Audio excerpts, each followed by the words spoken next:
I have those conversations with investors and buyers, and investors by nature, particularly I'll say newer investors. I wasn't say younger, but really just newer investors, no matter the age. They want to squeeze every they want to offer 70% ARV. They want to but if you buy a $200,000 house today, or you think about the houses that you own today and what you paid for 10 years ago, 20 years ago, if you paid 10% more, 10% less, 15, 20% more in some cases, 20% less, it wouldn't matter. I mean, you're looking at a $200,000 house that's now worth 500. Would it have mattered if you paid 230? No, that's exactly right. So that's a good lesson. It really is that long-term piece and legacy. And speaking of legacy, you're a family man? Yes, sir. Tell us a little bit about your kids. I know you have 4. Yes, sir. So I'm married. My wife and I've been married 18 years. And from September was our anniversary. We have 4 kids. So we have 3 boys that were biological kids. And it's funny, when we got married, we were told she couldn't have kids. We didn't think we'd have any. And then you've been married a couple of years, and all of a sudden she was pregnant. Well, surprise. It's definitely a surprise. Right. And then they kept coming for three boys. So. It's funny how that works. Yeah, right. But each time it's like, well, I don't know if this will happen. Right, God's working. God's working all the time. He did, and it's been awesome. And so they're older. My oldest son, he's about to turn 16. I've got a 13-year-old, 11-year-old, and then 3 years ago we adopted a little girl from China. She was 5 at the time. She's 8 now. She has some special needs and things. So it changed our dynamic, in a lot of ways. But for sure, adding a girl to the mix that we didn't have, and I was telling somebody the story yesterday from here. They were asking about my kids, and I said, my biggest fear, my wife and our biggest fear was taking anything away from our boys but we really felt like God was calling us to adoption, and we both sets of parents were like, don't do it, don't mess up your family. Like, I don't want to, but I can't ignore what I feel like the Lord's telling us to do. We got to be obedient or disobedient. We want to choose obedience, and so we did. And she's been the best thing for our boys. She's totally changed their lives. It's been amazing, because the boys, they love each other, but they're more, it's tough love. They'll fight, they'll play some, but with her, man, it's all just taking care of her.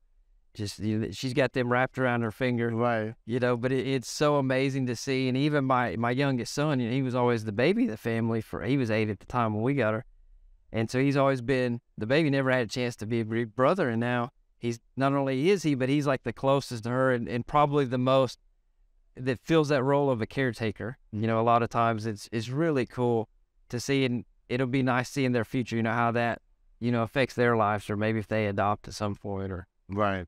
Yeah. That's awesome to, to say, for you to have all of this work, all of this, these doors that you're managing, all of these agents that you're training and clients that you're serving, and your own 3 kids, and that you would, follow your heart and follow, God's wishes and adopt. Most people would not go. They would say, oh, I don't have time. I have to put my focus here. So that's really awesome that thank you. that you guys did that. It's been 3 years now. 3 years, yeah.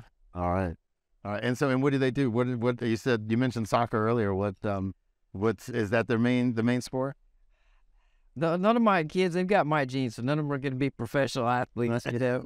Anything. They just like to play, have fun. They probably spend way too much time playing video games. I wish they were outside more doing that stuff. But they do enjoy some sports, but I don't think they're too heavy. And if my middle son, I told you, he plays basketball. He kind of fell in love with that and likes to do it now. And now he's almost getting into football. Although they never played like organized football. Hey, Dad, he's going to start now. It's just, hey, Dad, let's go outside and throw the football. And I think back to when I was a kid, and I didn't really have that. My dad was there. He's a great dad, but we didn't ever go play football or anything else. So I'm always like, no matter how tired I'm, okay, yeah. Let's do it. Try this. Let's do it. And he's helping me kind of rehab for my knee surgery. Right. Out there. You didn't know. It's a win-win. Yeah. So we'll have fun. He's like, okay, this play is this, and he'll make up. We're going to run a 76, and I'm going to go straight. You're going to throw it over my shoulder. Great. And then after a while, I'm like, wait, what was this play? I can't keep up the ball. He's got the whole thing. He's lifting it up. He's doing the thing. Like, where'd you get these plays from? Yeah. Who bought you that arm sleeve? Right. It's pretty funny, but it's something fun that we can do and connect with and enjoy. And so I don't know, we just all like being around each other. doing things. That's cool. And it sounds like of everything that you're doing, that's your favorite thing. Is that your why? I mean, Well, is that the reason why you, I mean, what gets you up in the morning? What gets you up and gets you fired up and says, and at the end of the day says, this is why I'm doing this?